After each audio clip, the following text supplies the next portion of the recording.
can't figure this stuff out. You're too old for this. Mate, let me tell you, technology, when you've got 54 million followers, is a bit of an issue. I was hoping I was going, there was this 11,000, 12,000. I was going, oh, get out!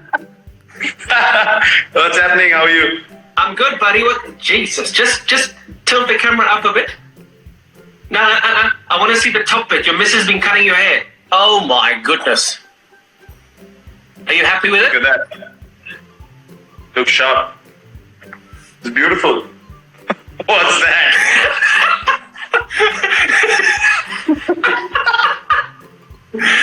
That's why I'm wearing a cap.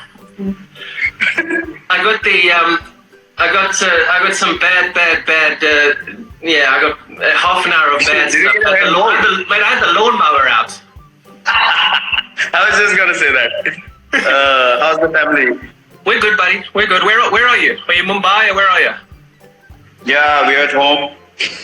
Just trying to get through, man. It's been difficult. It's been intense. You know, all over the world. It's been quite tough. What's been happening in the UK? What's the situation like now? Mate, we're exactly the same. We're in lockdown. We are completely locked down. I've not been up to much. We've got 2 kids running around, but luckily we don't live in the city, so we're not stuck in an apartment like a lot of people. We've got space, so we've got garden. We're up in the swimming pool today. So we're very lucky that we've got space. But it's tragic what's happening, huh? Tragic. I know. Sweet. You're at Wentworth, aren't you? Yeah, we've got a nice garden out here. I mean, I'd love to be hitting golf balls, but we've been told we're not allowed to. All the golf courses are closed, so I do a bit of chipping in the the garden, but that's about it. Have you got space where you are? Actually, we do have space. We went away to a farm before everything got intense. So we've been lucky. We actually have been in decent space ourselves, so we can walk around just within the compound. And as I was just gonna say, just be grateful. You don't know what people are going through, just being locked in, and I can feel for them. I see people just trying to get through these days. It's tough. It's tough to watch. But I mean, in terms of you and in terms of your missus, you're obviously incredibly high profile, and you would be on the road now. I mean, I'd be in India now commentating and being on an airplane every day, going from ground to ground. How nice is it though, from a family's perspective, to be able to spend good amount? I suppose I should ask your missus. I shouldn't be asking you this. To be spending time with each other all day, every day. No, it's been wonderful. It's the longest we've spent together since we got married. Since we've been together, actually. So really? I know it's not ideal. We've never been in one place for this long. It's bizarre, but that's been the case. It's not a good thing to sort of single out the situation as something that you got an opportunity to spend time with. But it is what it is. I mean, we are looking at the positives. We are being careful. You're being cautious, but at the same time, you have to appreciate family time. I was just going to say, usually at this time, I'd probably be saying hello to you in Chinnaswamy or some of the other stadiums. Yeah, exactly. Not on Instagram Live. So, these are strange times. Well, it is, and they say that in the UK, it could be, if the public don't behave themselves, it could be a June lockdown. I mean, that's stuck in your houses until June to get rid of the peak of what's happening at the moment. I mean, and you say, we have space. A lot of people don't have space. So, crikey, I just hope people behave for 3 weeks, 4 weeks, try and just do whatever they can to get through it, and then hopefully we get through the rest of it. What are you missing most about not being able to be footloose and fancy free? Nothing. You're not missing anything? Nothing. Apart from your barber? My brother messaged me 2 days back and he was like, I'm dying. So in our place in Gurgaon, near Delhi, we have a gym in the basement. He's never used the gym, and now he's in the gym every day, and he's understanding the importance of that gym. So he told me, I can't take it anymore. I need to go out. I'm just getting stuck in the house, and it's difficult. He's with family as well, but people are just not used to being home. Yeah. And that's when I told him, welcome to our side of the world. Welcome to our life. This is our life every day. So absolutely, we are in isolation every day. That's true. Jeez, especially you guys in India. I mean, at least here we can get out. And I think you love touring England and Australia and stuff where you can go to the beaches. But I mean, in India, it's quite intense, isn't it? Yeah, it is. But to be honest, we're just grateful that we're home. We're in one place. With all the travel restrictions now. Imagine if we were still on tour and stuck in some country, and it could have been very, very difficult for everyone around. Just stuck in different parts of the world. And I wanted to ask you, what's been the mindset of people in the UK? How are they dealing with the situation? How are they looking at things? And is there panic? Is there sort of? But there has been a reasonable amount of panic. I think people stockpiled for the first week or two a couple of weeks ago. I mean, I don't understand the situation at the moment. We live on the flight path at Heathrow, and you can still see some airplanes in the air. I saw one of the airlines grounded their fleet recently. British Airways were talking about letting go of 30,000 people on leave at the moment. And so, I mean, I still don't understand how they haven't completely closed the borders here yet. When I came back from shooting that documentary a couple of weeks ago, there was quite a big outcry. I flew in from, where was I? Where did I fly? It was Mumbai or Delhi. I flew in from somewhere. And I walked straight through the border. No one's checking temperatures. At least in India, they were checking our temperatures. Before I even went into the hotel in Delhi, where our temperatures checked, everything was being checked. But it was very lackadaisical here. And apparently, it's still the same way at the borders, which is, I mean, it's crazy to think it's going on like that. Crazy. And the numbers are just going, they skyrocket. Skyrocket. That's strange to hear.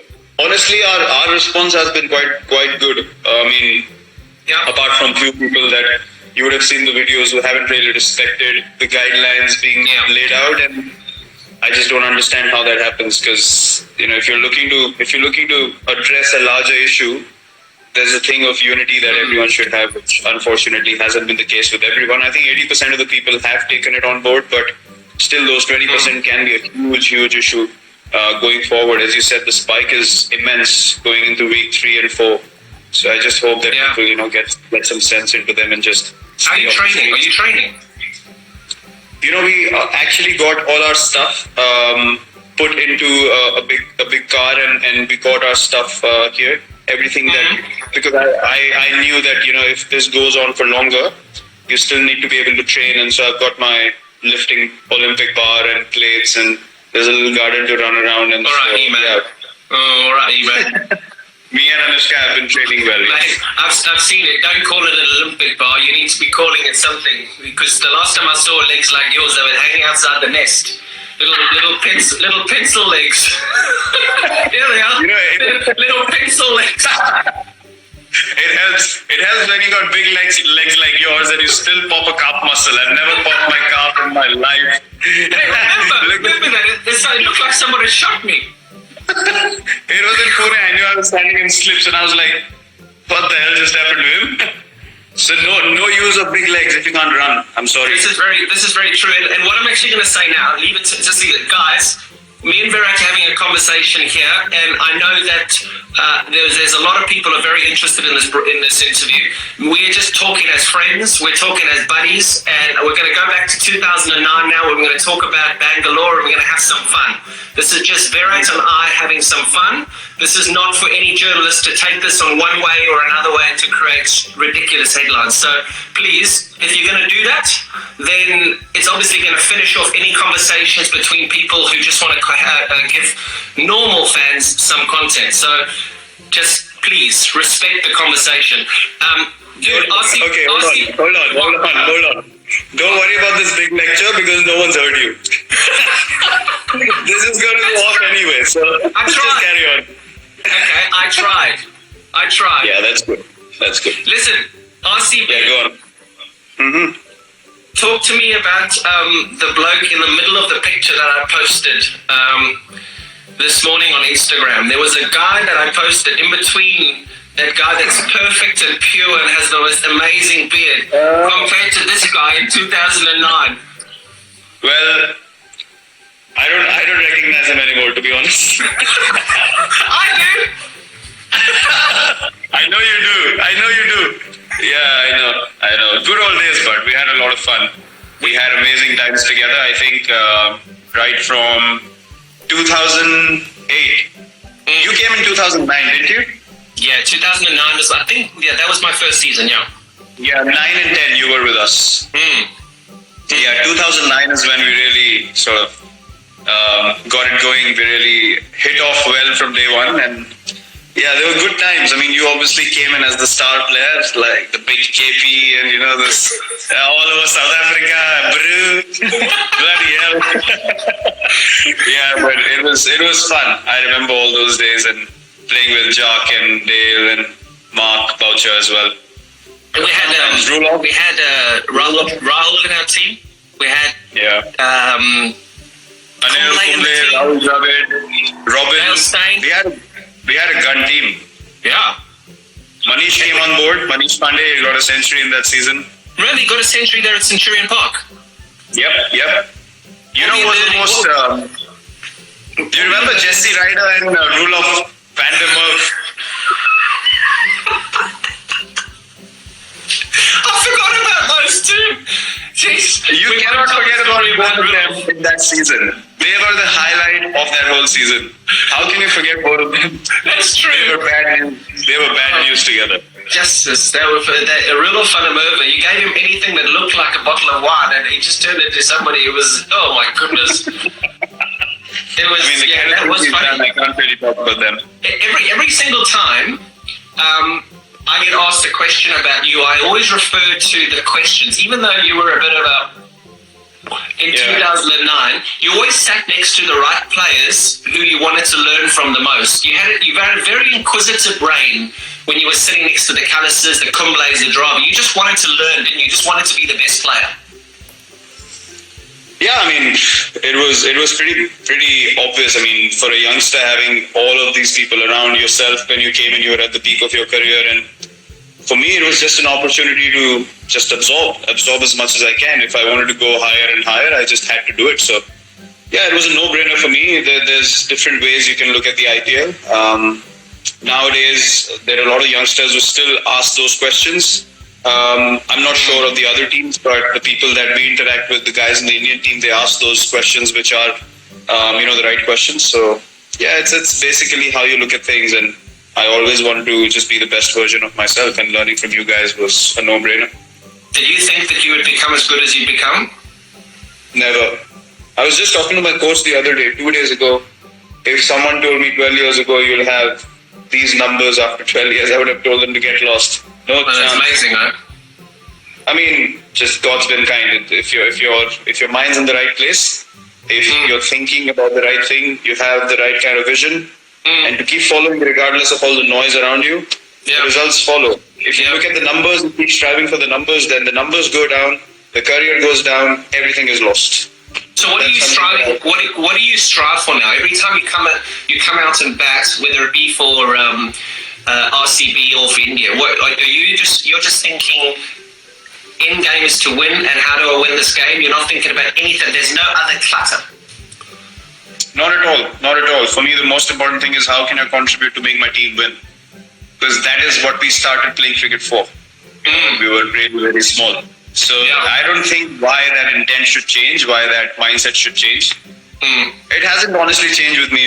There's a lot of things that people try and create in India. They try and cook things up, stir things up.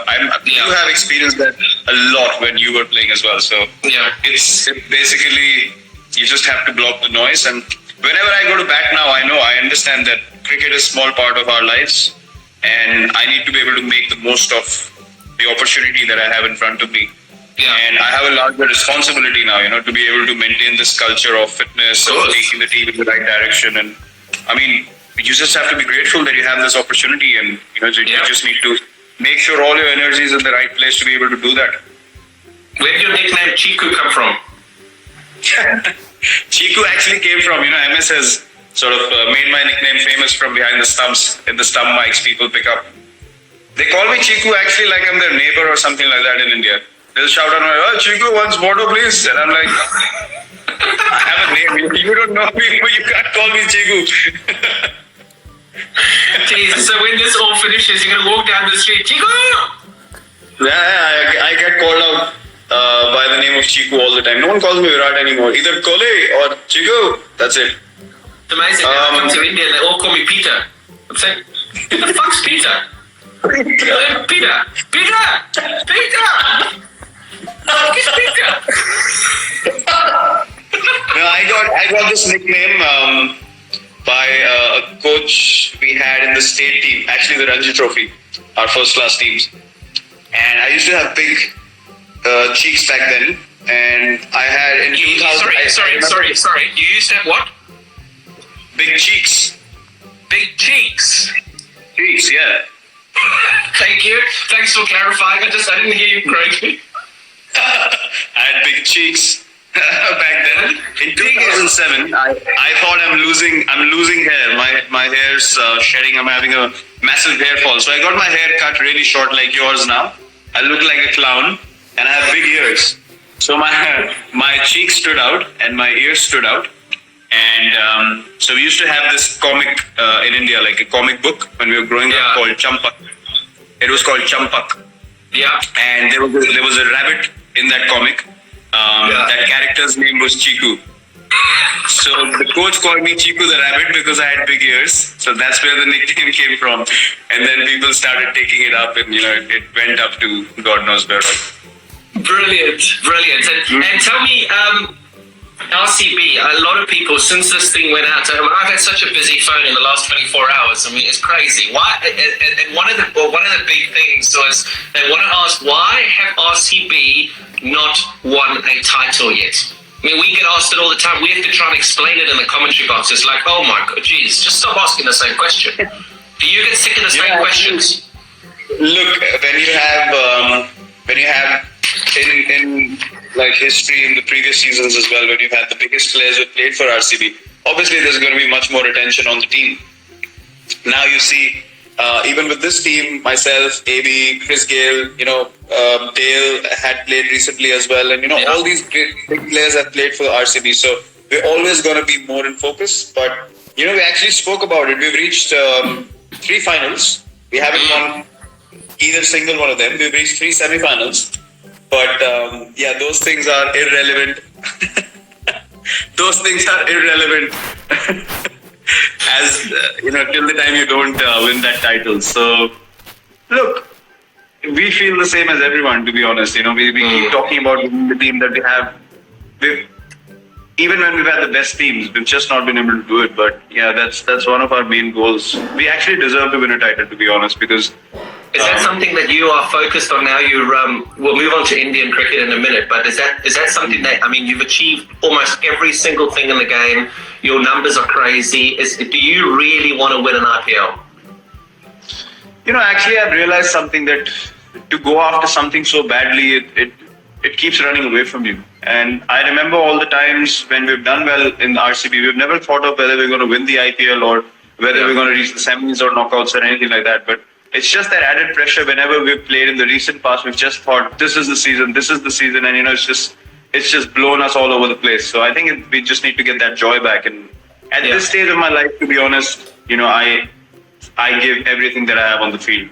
How old are you now? I'm going to be 32 this year. 32? Yes, sir. Jesus. Okay. No, I wouldn't have guessed that.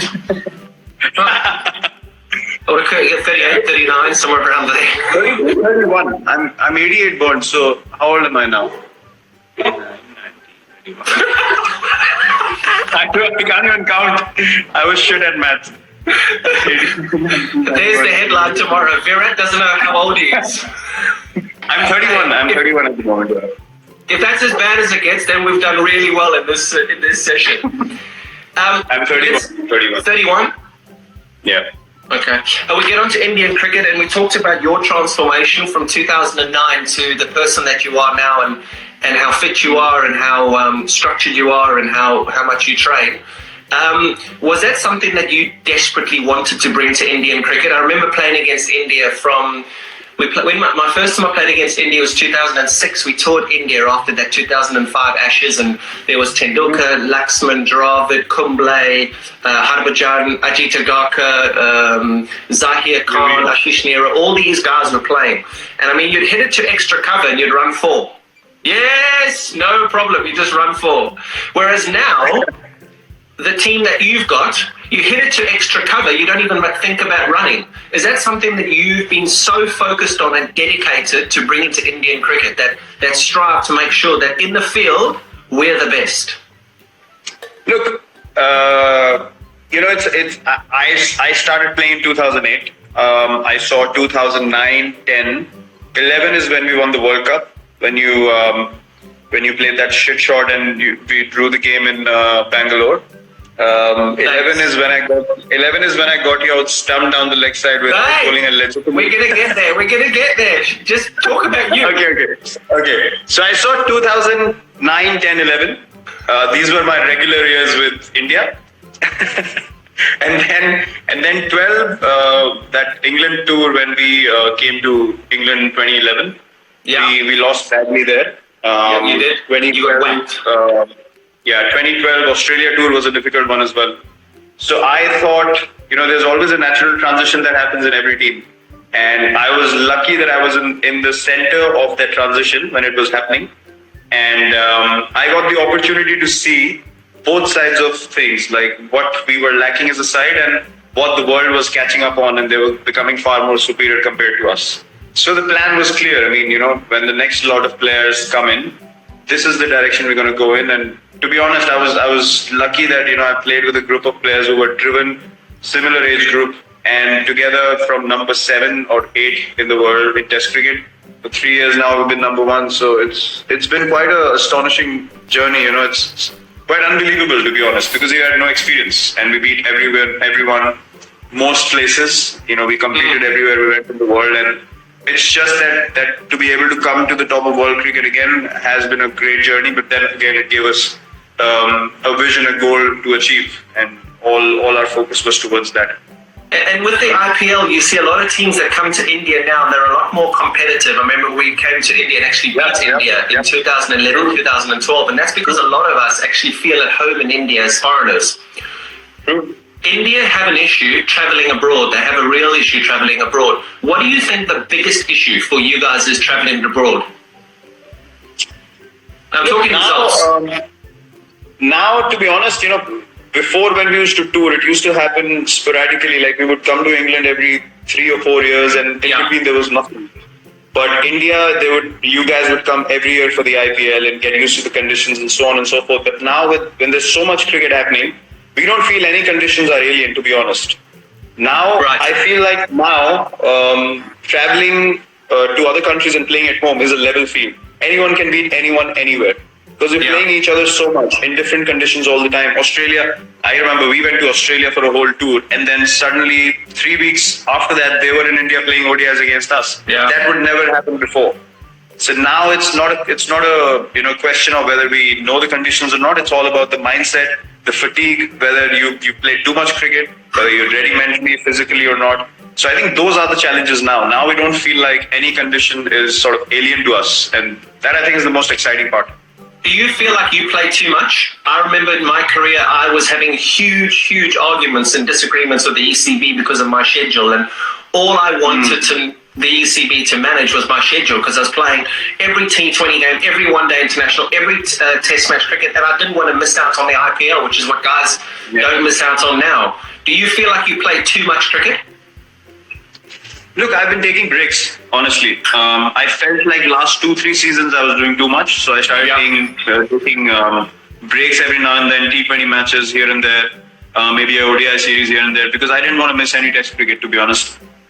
And T20 cricket, in between, I just felt like there were too many games that had no relevance, and I'd spoken about it in the press as well quite a few times, that you just can't have matches where you have zero sort of motivation or energy, and I don't like to play like that. Yeah. But I've just thought about it. I've been playing 3 formats for 9 years now, including the IPL, along with captaincy for 6 years. So it's not easy. It's not easy. No. But I'll see. I said 2-3 years more, I think, till the next World Cup. I'm going to give it all and then figure out where I stand, which format, what not, all those questions later. And obviously, one of the biggest changes that you've made, and I know that, I campaign for wildlife all the time, and the thing that people hammer me the most about is eating meat. Now, you're vegetarian, you made that decision because believe me, in 2009, 2010, when we hung out, you weren't a vegetarian. you're now a vegetarian. I wasn't a vegetarian till 2018. When we actually came to England, I left eating meat just before the Test series started. And I'd been thinking about it. I'll tell you the real reason. I mean, people use different kinds of reasons and they try and figure out themselves. So in 2018, when we went to South Africa, I got a cervical spine issue while playing a test match. You got what? Centurion. A cervical spine issue. One of the discs in my cervical spine, they bulged out and it compressed a nerve which was running straight till the little finger of my right hand. So it gave me a tingling sensation. I could barely feel my little finger on the right hand. Wow. I couldn't sleep at night. Yeah, it was hurting like mad. I couldn't sleep at night. And then I got my test done and my stomach was too acidic. So my body was creating too much uric acid. My body was too acidic. So what was happening was, even though I was taking calcium, magnesium, everything, one tablet was not sufficient for my body to function properly. So my stomach started pulling calcium from my bones and my bones got weaker. And that's why I got this issue.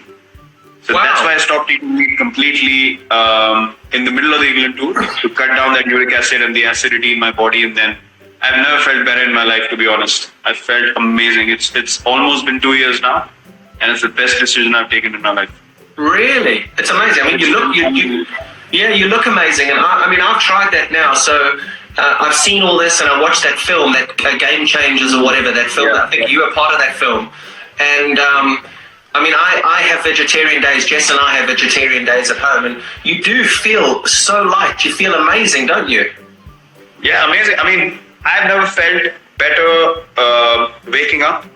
I've never felt better when I have to recover after a game. I mean, if you make me play 3 games a week, which are intense, I'm at it 120% every game. I can recover within a day after a test match and go on another test match. It's so much better than being on meat. Being vegetarian now made me feel. Honestly, I felt like, why didn't I do it before? I should have done it 2-3 years earlier. Yeah. To be honest, it's completely changed everything. You start feeling better. You start thinking better. Your body's lighter. You're more positive, you have more energy to do more. So yes, overall it's just been an amazing, amazing change. Are you guys doing it as well? Thank goodness I don't have to play 3 games a week because there's no way in this world a South African can go without meat, dude. I do it for maybe one day or 2 days a week. If I'm feeling really generous, I'll give it 2 days. But there's no ways, I just can't do it. I mean, I got a beautiful barbecue out here. As much as I would love to, as much as you're trying to sell a great story, it just, I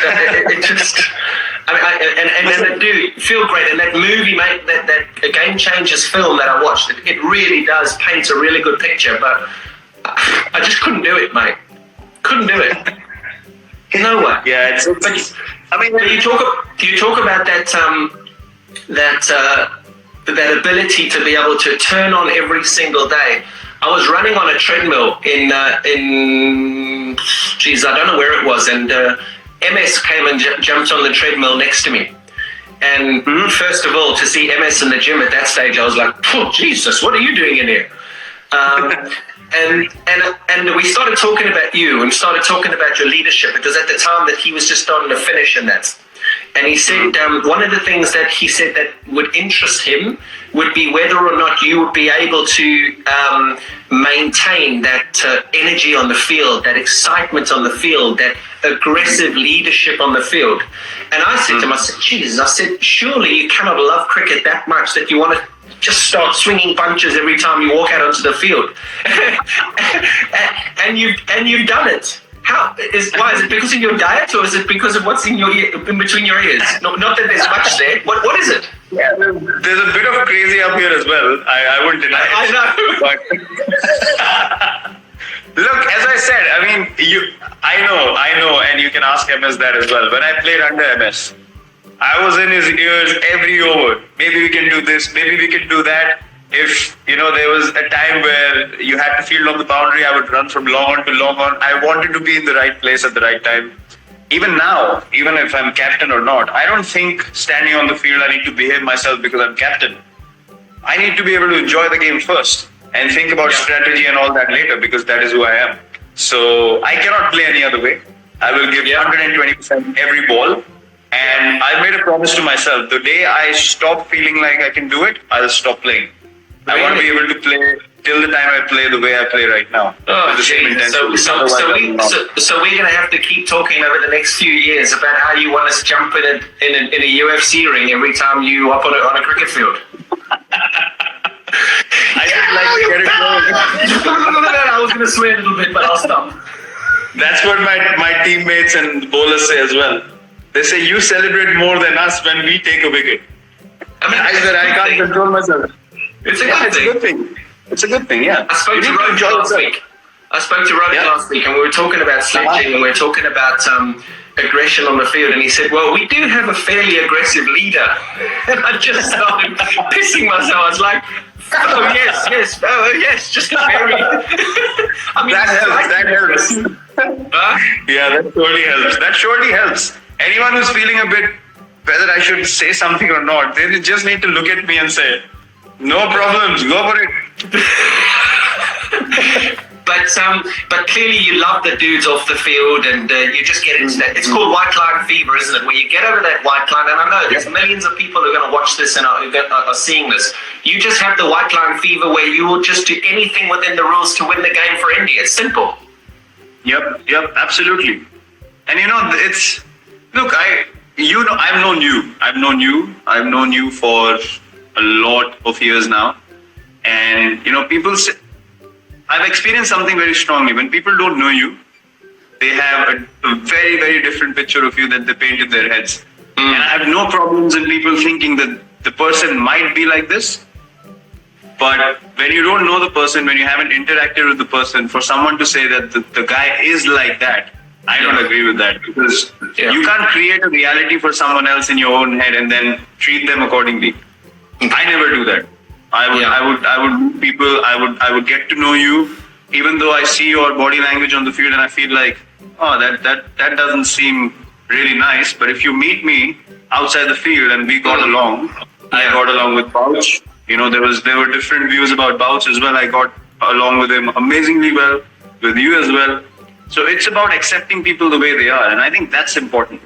You step off the field and you accept people as just human beings. When your competitive spirit comes out, there's no problem in being competitive, being aggressive. You've had duels on the field. It never gets to physically punching someone in the face. I mean, it could never get to that. It's basically just maybe with you it could have a few times, but not with me. Not with me. I'm too small. I can't take on the big guys physically. That helps.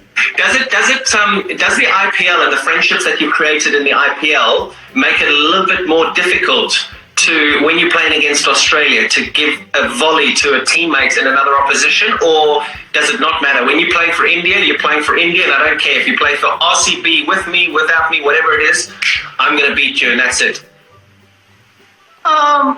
Look, IPL has definitely made things much better when it comes to respecting people. Especially when you get to know someone, you don't feel internally. I mean, I played against AB. Never in my dreams will I think of sledging AB.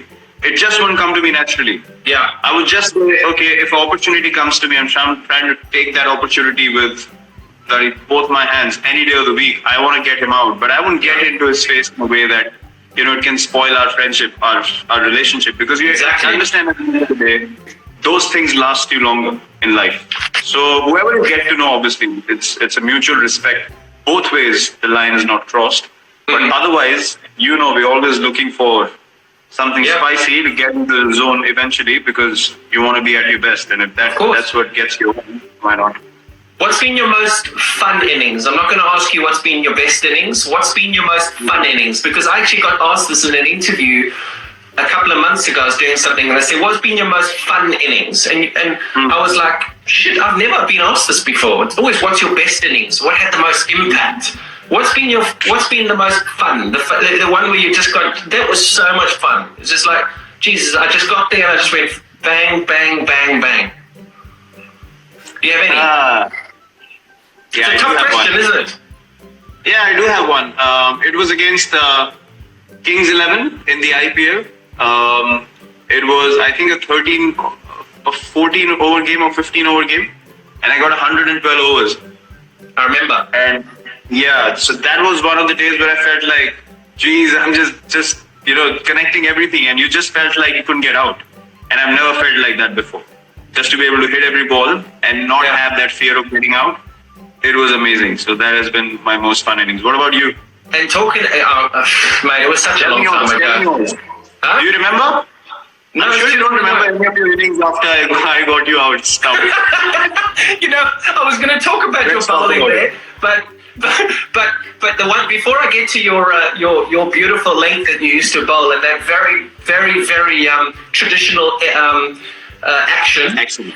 What you talk about fear, and there'll be a lot of youngsters watching this, and people say, "Oh, play without fear. Don't worry about the consequences." For youngsters watching this, in your position, walking out to bat. Now you're lucky. You've made it in the game. You're the best that's playing at the moment. Your numbers are fantastic. At the start of your career, or in the middle of your career, even now, what's been your lowest? The lowest you've been. What's the lowest you've been in your career? I think the lowest point in my career was the England tour in 2014, where that's one phase where I felt like, when as a batsman, you're going to get out in the morning when you wake up. That was the time I felt like that there's no chance I'm going to runs. Really? And yeah, to be able and still to get out of bed and just get dressed for the game and to go out there, to go through that knowing that you will fail was something that just ate me up. It just demolished me completely. And I promised myself I'm never going to allow myself to feel like that ever again in life. But that was the lowest point and that happened for all the younger guys listening to think right in the game. That happened because I was too focused on doing well from a personal point of view. I wanted to get run. I could never think of what does the team want me to do in this situation. I just got too engulfed with England tour. If I perform here, Test cricket, in my mind I'm going to feel established and all that crap on the outside, which was not important at all. It just ate me up. I just kept going into a downward spiral and I just couldn't get out of it. And technique-wise, is it all about just making sure that you prepare well? I talk about training well, making sure that the day before you don't leave any stone unturned, so that whatever happens in the bright lights just happens, but you've got to be able to practice well. Is that right? Yeah, that's true. But when you're playing so many games now, and me and AD have spoken about this quite a bit, we don't come to every session and we don't bat for long periods anymore. So if I have 2 sessions of batting and I go to the first one and the first one's precise, I would take the next day off, relax, make sure I'm physically right and good to go 120%. I will not go to the ground just for the sake of it. If I'm not getting anything out of that practice session, I will not go to the stadium anymore. So that's obviously a gradual change, but at the start of my career, I wanted to learn, I wanted to see as much as I could. I wanted to observe other people, and that was a different kind of preparation back then. But now it's become sort of different. And I think technique also, it's everything's mental. I mean, you've played in a time where you were walking and hitting fast bowlers. Coaches don't teach you that. So it's innovation, it's staying ahead of the opponent, it's thinking one step ahead of the opponent. And these things, if you're aware, if you're thinking about how to win the game for your team, these things come to you. If you're too personal in your approach, you're too self-centered, you're thinking only about yourself, then you're just looking for ways to get out eventually. Because people are going to find you out. You're not getting out of your comfort zone because you don't want to fail. So this is a gradual sort of transition that happens over the years. But as a youngster, I was at every practice session. I was in there. I just wanted to be watching people, observing, asking questions. I think conversations are the most important thing for any cricketer. Yeah, you say I used to run at Pietersen. They don't coach that. They also don't coach the switch hit, something that you can't do. So at least there's something I can do that you can't do. Yeah, I know. And something that you will never be able to do, and I did, was just to get you out.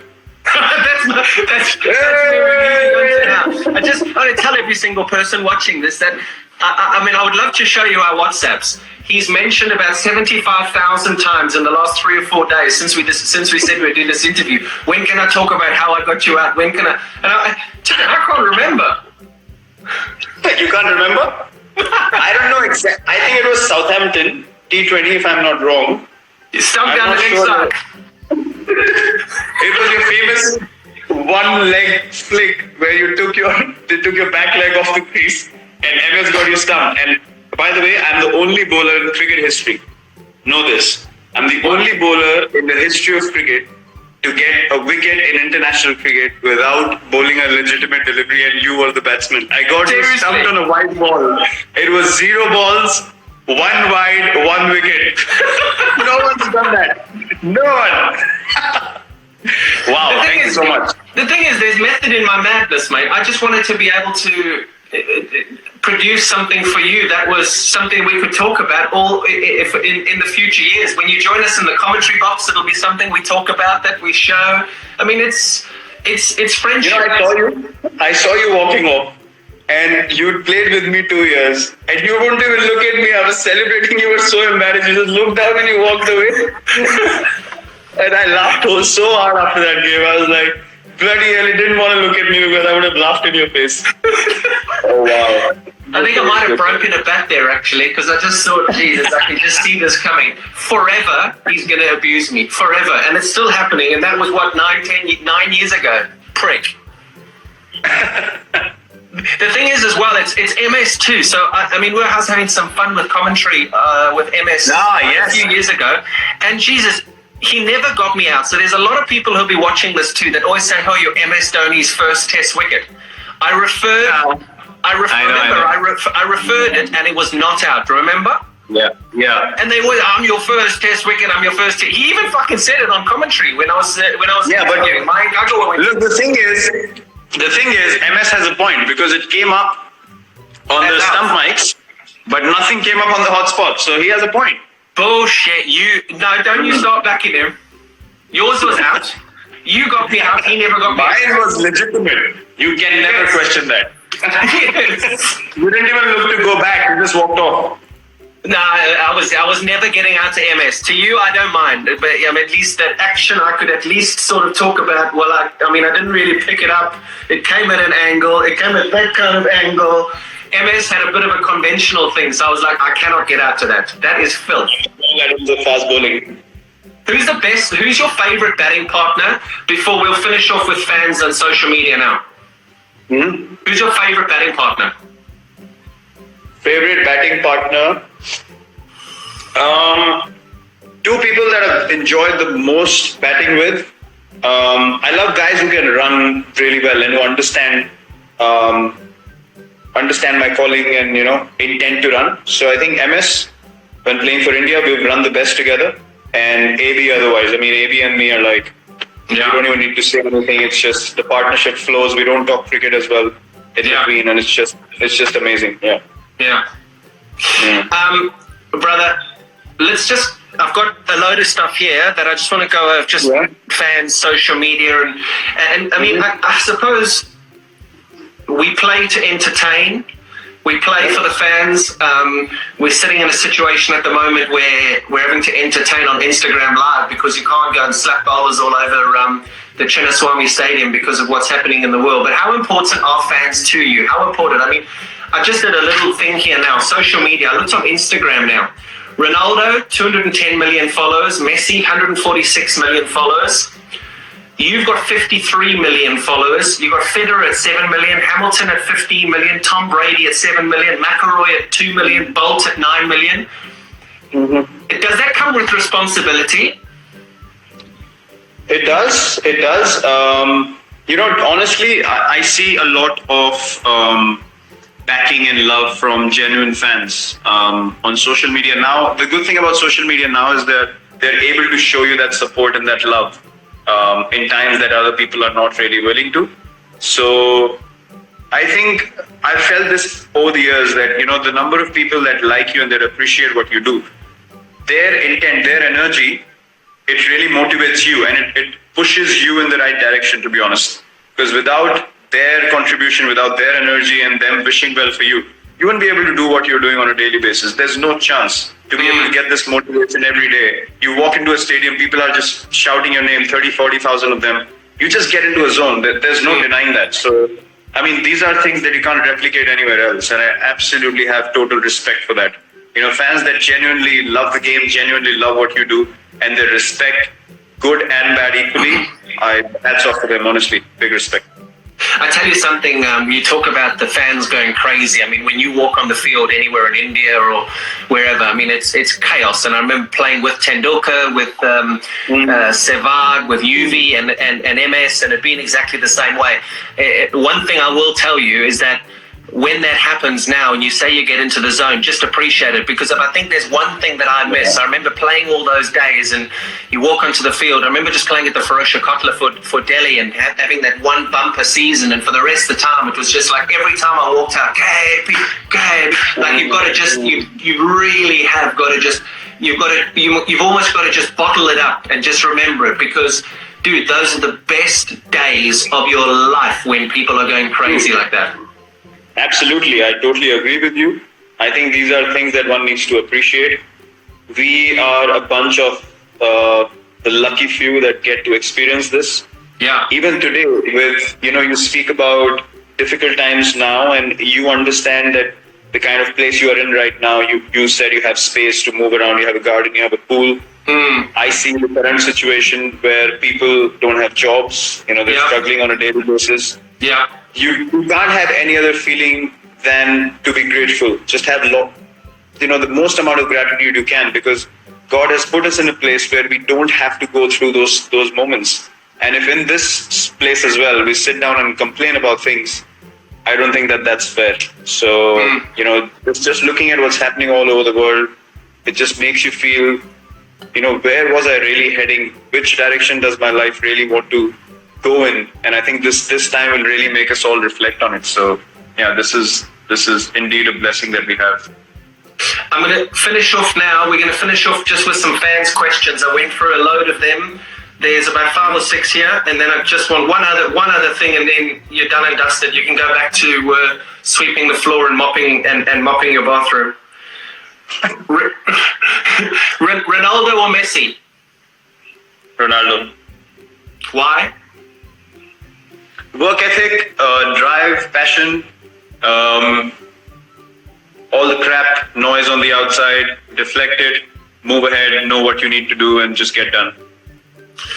Will you shave your beard off? No, never. Why? Chiku! No, I don't have cheeks anymore, but Chiku! I look horrible without a beard, so I would never have shaved it off. Never. Favorite destination to go with your missus? No cricket. Favorite destination? No cricket. Queenstown. We went the year before, we went to New Zealand. Last year, 2019, Queenstown, hands down number 1, and then wildlife safari in South Africa.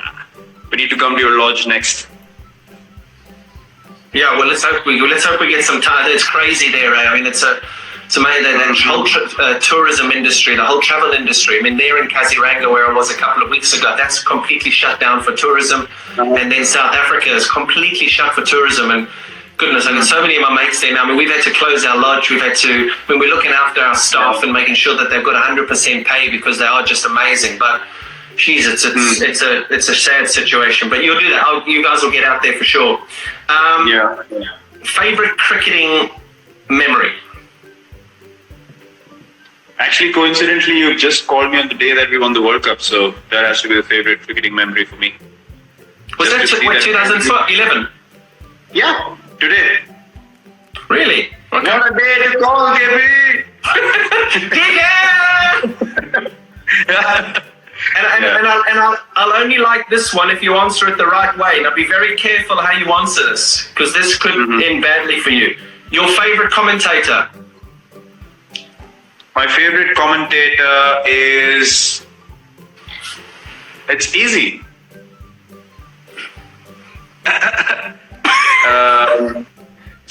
My favorite... No, it's not you. Come on. My favorite commentator is... Okay, me. That's perfect. Too long to answer the question. Thank you, me. That's fine. Perfect. Okay. Go on. ठीक है Okay, go on. Chiku. And then I'm going to say there's two more things now. Tell me about that. You told me about this the other day that I'm very interested because I've never known anything about it. Your foundation that looks after all the non-cricketing athletes. What's that all about? Yep. Set up the foundation in 2013, got it registered in 2016. Then we started collecting funds. We started doing events, dinners, charity functions, fundraisers, a few options here and there. And then eventually we started giving out these scholarships. So we understood the challenges. So in India in cricket, we have decent facilities to be able to make a career out of, playing cricket, and you have enough academies and places to practice. But other sports, there are not many places that you can go and have quality practice, quality facilities. So we wanted to identify for sport in general in the country, who are these people? And we have a panel of elite sports people who have played for the country, represented in different sports over the years. So they select people, they track their progress, young kids, 14, 15, 16, who have potential to eventually go on and become world-class athletes, maybe Olympic medal winners or something like that as well. So we take care of their progress. We provide nutrition. We have a few tie-ups with hospitals, nutrition companies. We provide coaches to them as well. We provide counseling as well through these experts that I mentioned. So we track their progress and all over India. Sorry? All over India? All over India, yeah. All sports. Wow. So we obviously track their performance. Anyone who's doing really well and we feel like they don't have the right kind of facilities, we just pull them out, bring them into the program and just give them a scholarship where we say, we're going to take care of you, we're going to send you to tournaments, take care of your travel, nutrition, you don't need to worry about anything. So we just give them an opportunity, a platform and a chance. Amazing. Well done, mate. Well done. The last, I actually thought there's one more thing, but there's one other thing. Golf. Am I going to get you into the game of golf? Never. Why? What's wrong with you? Because you haven't played golf with me. I played golf with Boucher, Callis, Dale in 2008. We went to a golf course in Bangalore and I just couldn't keep my legs in place. I just kept hitting everything over covers because I would clear my leg and slog it like we do in cricket. And they said, you got to fetch the ball and play it again. I was like, no way I'm playing the sport again. They bloody sent me into the bushes 3 times. I was like, thank you. Take your golf club, I'm going in. Your missus has just put a message up there. Chalo, dinner time. So I'm going to ask you one more question.